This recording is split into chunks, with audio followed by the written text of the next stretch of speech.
Software development is a constant exercise in preparing for the worst.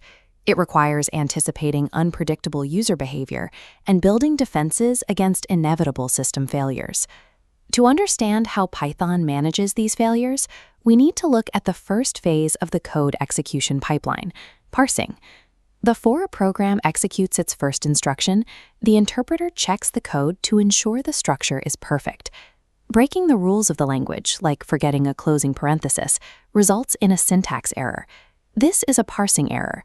At this stage, the interpreter refuses to run the program until the structure is rectified.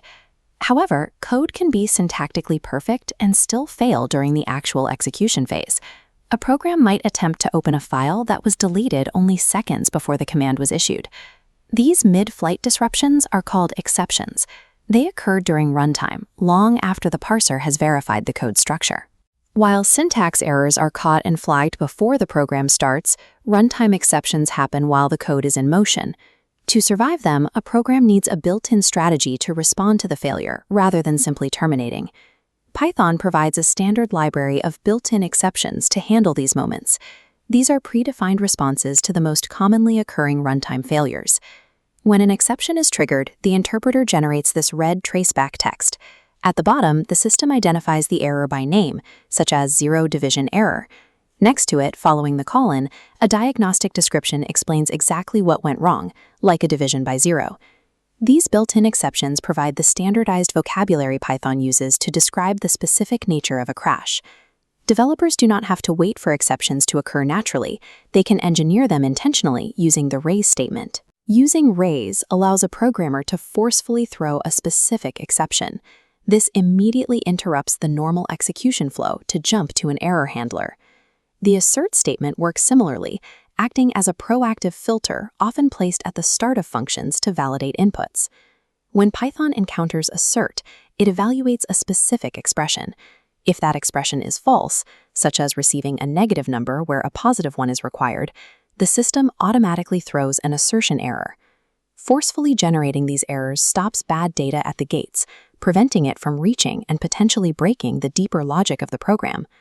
This raises a mechanical question. What happens inside the computer when an exception is raised? The system creates an exception object, a data packet containing the error's type, file, and exact position. Handed to the runtime system, it searches the call stack, scanning active methods in reverse order to find a designated error handler. If this search through the call stack reaches the bottom without finding a designated handler, the program stops executing entirely. To prevent total failure, developers use a primary architectural defense, catching the exception before the runtime system gives up. This involves the try block.